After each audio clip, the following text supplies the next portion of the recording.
Well, I hope you don't mind. I just made myself right at home in your house here. Please make yourself at home. It's only half a house, unfortunately, but it's it looks like a house.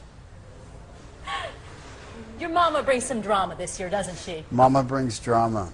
Yeah, mama equals drama. That's right. You left us, I mean, what a way to end season 2. Everyone's dying to get to season 3. What can you tell us about the first episode? Well, we I can tell you that we take care of all the cliffhangers right away. Kono sinking in the ocean at night, Malia in a lot of trouble, and me opening the door to meet Shelburne, who turns out to be my mother. And the most interesting of those three is, of course, me and my mom. I'm kidding, by the way. Yeah, I mean, how does... Not really, everyone... Well, I mean, it's kind of a big deal, you know. How does someone process coming face to face with their mother after thinking she's been dead for 20 years, you know?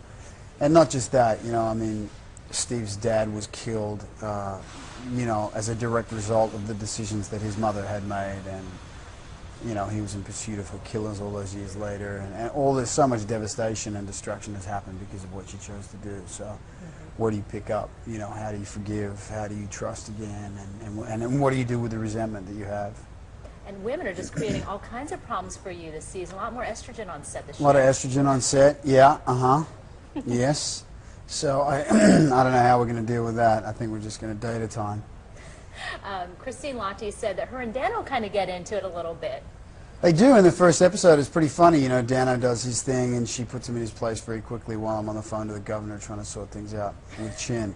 But it's good. And Christine is she's such an incredible actor, and she's so much fun on set, but she has such a presence, and she brings that to the character of Doris McGarrett perfectly. You know, she plays it pitch perfect. And yeah, from when we first meet to the scene where you know, Steve and her reacquaint to all the way through, you know.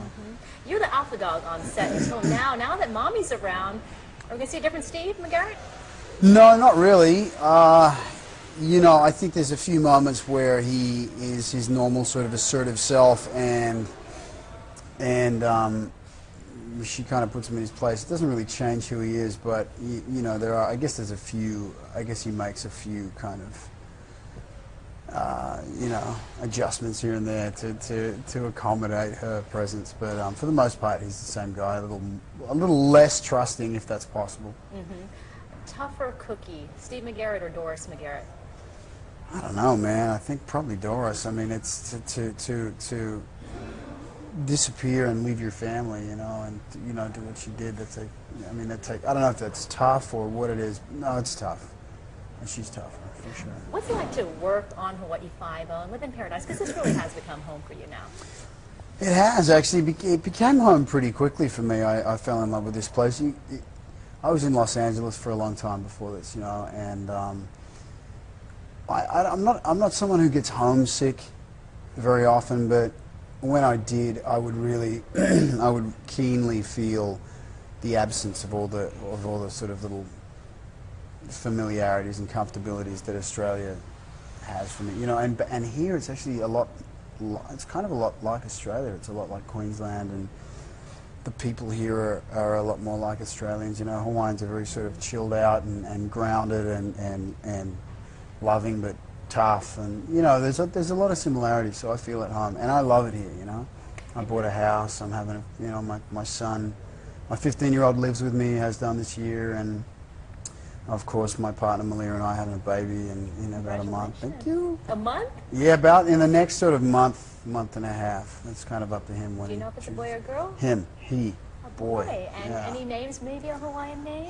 Yeah, he's definitely going to have a Hawaiian middle name.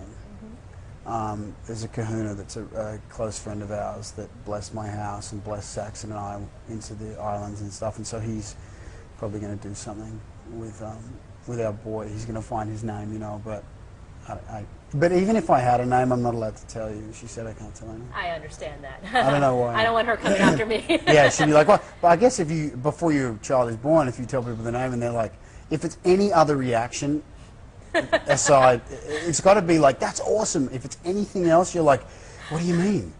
You know? If they're like, oh, okay. If she's 8 months along too, you don't want to set her off. No. I was there. No. Exactly. Well, I was here for the blessing, and I caught that moment when the rain came down. I don't know if the viewers who watched it did.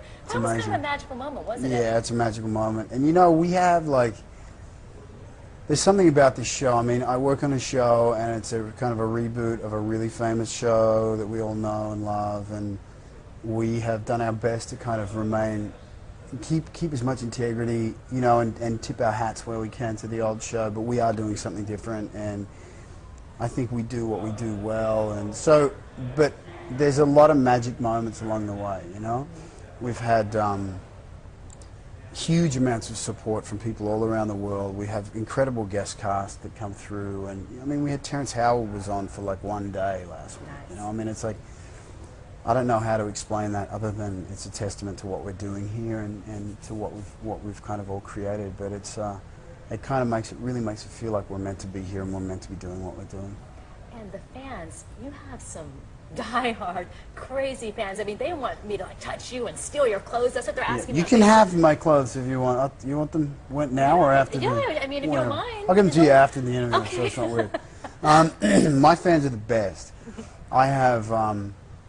I sometimes feel kind of bad because I don't do, like, I have a Facebook page, but I'm really terrible at updating the blogs and stuff like that. I don't Twitter, I don't do any of the other things. I mean, I have an assistant to help me open my mail, you know. It's like, I'm so unorganized, and I work a lot, and when I'm not, I'm doing things at home, you know. I'm like, oh, I gotta fix that wall, and I get the tools out, and I do my thing, and I'm playing with the kids. Wait, you look like this and you fix stuff too? I fix stuff.